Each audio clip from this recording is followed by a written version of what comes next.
दोस्तों नमस्कार। मैं श्यामनाथ यादव, अम्बेडकरवादी। जैसा कि आप लोगों ने समाचारों में सुना होगा कि बीजेपी के आईटी सेल के मुखिया हैं अमित मालवीय, जिनके ऊपर यौन शोषण से संबंधित आरोप लगा है। थोड़ा आप लोग पहले ये वीडियो देख लें, फिर आगे बात हो।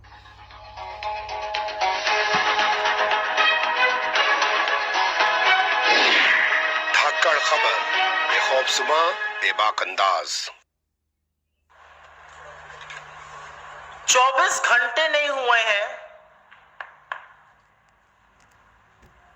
एनडी गठबंधन की सरकार बने, नरेंद्र मोदी को प्रधानमंत्री पद की शपथ लिए और भारतीय जनता पार्टी के लोगों के काले कारनामों ने एक बार फिर सिर शर्म से झुका दिया है। और ये जो आरोप लग रहे हैं, ये हम नहीं लगा रहे हैं, ये बीजेपी के अंदर से, संघ के अंदर से उनके नेता, उनके कार्यकर्ता, उनके समर्थक लगा रहे हैं। अब जो आरोप सामने आया है उसमें बीजेपी के नेता और उनकी आईटी सेल, जिसको मैं फेक न्यूज की फैक्ट्री कहती हूं, उसके सरगना अमित मालवीय पर आरएसएस के एक नेता ने यौन शोषण का गंभीर आरोप लगाया है। संघ परिवार के नेता हैं शांतनु सिन्हा, वो बीजेपी के बंगाल के पदाधिकारी राहुल सिन्हा के भाई हैं, एबीवीपी के सदस्य रह चुके हैं, हिंदू संघ के प्रमुख हैं। उनका कहना है कि बीजेपी आईटी सेल के प्रमुख अमित मालवीय बंगाल में औरतों का यौन शोषण करते हैं और सिर्फ 5 सितारा होटलों में ही नहीं, बीजेपी के दफ्तर तक में ये काली करतूतें चलती हैं। उन्होंने बंगाली में ट्वीट करके, बांग्ला में ट्वीट करके यह भी लिखा है कि बीजेपी नेताओं में होड़ लगी हुई है औरतों की आपूर्ति करने की। उनका कहना है कि ये सब लोग मिलकर, और अमित मालवीय का नाम लेकर उन्होंने कहा है, औरतों का यौन शोषण करते हैं। ये आरोप कांग्रेस पार्टी का नहीं है, ये आरोप संघ के एक व्यक्ति का है जो बीजेपी से जुड़ा हुआ है। मैं जानना चाहती हूं, बीजेपी की आईटी सेल है या दरिंदों का जमावड़ा है? आपको याद होगा उत्तर प्रदेश के आईआईटी बीएचयू का वो गैंग रेप कांड, जिसमें सक्षम पटेल, कुणाल पांडे, आनंद चौहान जैसे लोगों का नाम आया था। ये सब शीर्ष नेतृत्व ही नहीं, प्रधानमंत्री मोदी के बड़े करीबी लोग, लेकिन ये बीजेपी की आईटी सेल के संयोजक, सह संयोजक और उसके सदस्य थे। तो दरिंदों का जमावड़ा है क्या बीजेपी की आईटी सेल? आज सवाल इस बात का है, आज सवाल इस बात का है कि बीजेपी की आईटी सेल में कैसे लोग हैं भाई? एक ध्रुव सक्सेना था, आईएसआई की मुखबिरी करते हुए पकड़ा गया था, हिंदुस्तान में मुखबिरी करता था आईएसआई के लिए। ये किन दरिंदों से, किन लोगों से भरा हुआ है बीजेपी की फेक न्यूज फैक्ट्री, बीजेपी की आईटी सेल? और बीजेपी में कितने महिला विरोधी लोग हैं भाई?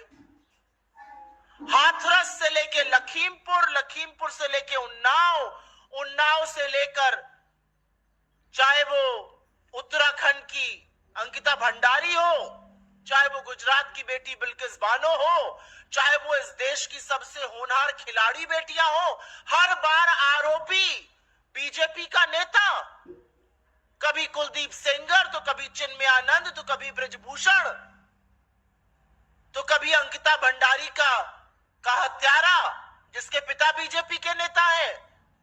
कैसे लोगों से बीजेपी भरी पड़ी है?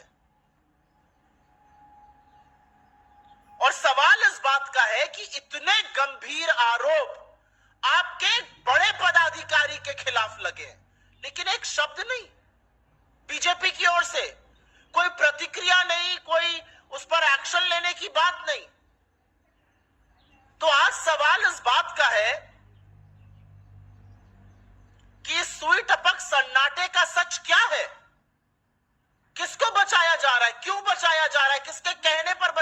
रहा है। अगर इतना बड़ा आरोप किसी बीजेपी के बड़े पदाधिकारी पर लगा है तो बीजेपी का नेतृत्व क्या कर रहा है? नरेंद्र मोदी किस मुंह से महिलाओं की संरक्षण की बात करते हैं जब वो संरक्षण हर बार आरोपी को देते हैं?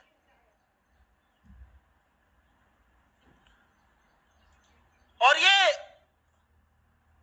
महज संयोग नहीं है कि फिर से यौन शोषण का आरोप एक ऐसे व्यक्ति पर लगा जो सत्तारूढ़ दल में एक बड़े पद पर बैठा है, जो प्रचार प्रसार का एक तरह से प्रमुख है, जो नैरेटिव बनाता है।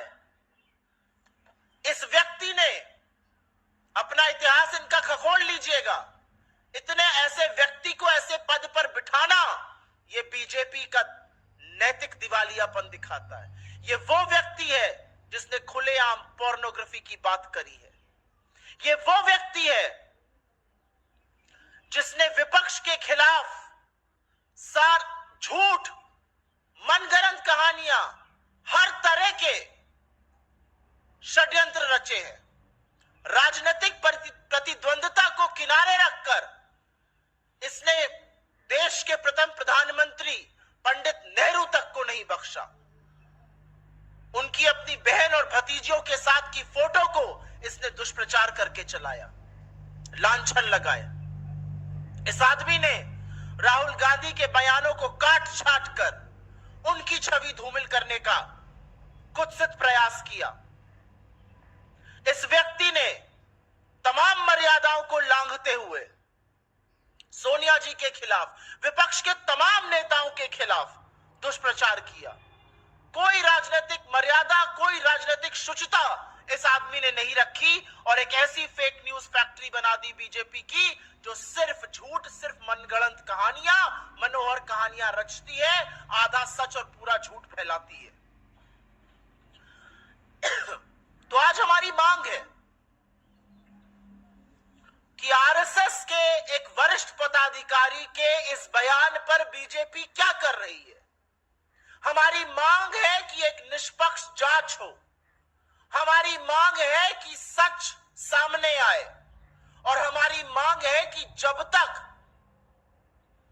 जांच पूरी तरह से कार्रवाई ना हो जाए, सत्तारूढ़ दल के इतने बड़े पद पर एक ऐसा व्यक्ति नहीं बैठ सकता है जिस पर इतने बड़े यौन शोषण के गंभीर आरोप लगे हैं। मैं पूछना चाहती हूं, मंत्रालय आवंटन तो अभी बाकी है, लेकिन क्या कोई नया बाल विकास मंत्री जो भी बनेगा या बनेगी वो भी पहले वाली की तरह आंखों पर पट्टी और मौन व्रत रख लेंगी? इस देश में राष्ट्रीय महिला आयोग तो है, वो सिर्फ विपक्ष में जब कुछ होता है तो जागती है।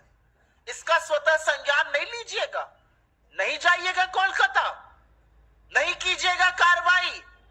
आप महिलाओं के संरक्षण, उनके अधिकार, उनके सामर्थ्य, उनके संबल के लिए है, लेकिन आपने सिर्फ गंदी घिनौनी राजनीति की है। आज भी वक्त है, जाग जाइए।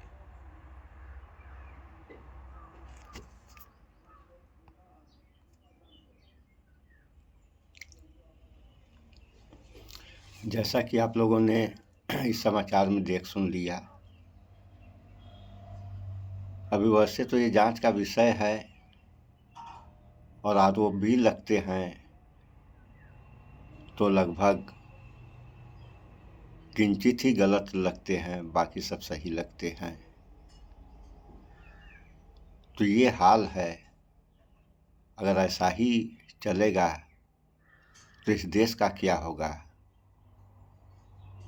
विकास दो प्रकार के होते हैं, एक अच्छा, दूसरा खराब। तो अच्छे का विकास होगा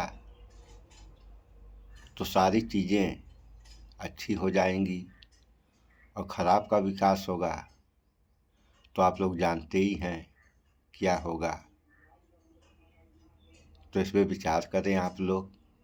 इस वीडियो में इतना ही। स्वच्छता अपनाएं, शुद्ध खाएं, स्वस्थ रहें, शिक्षित बनें। जय विज्ञान, जय संविधान। नमस्कार।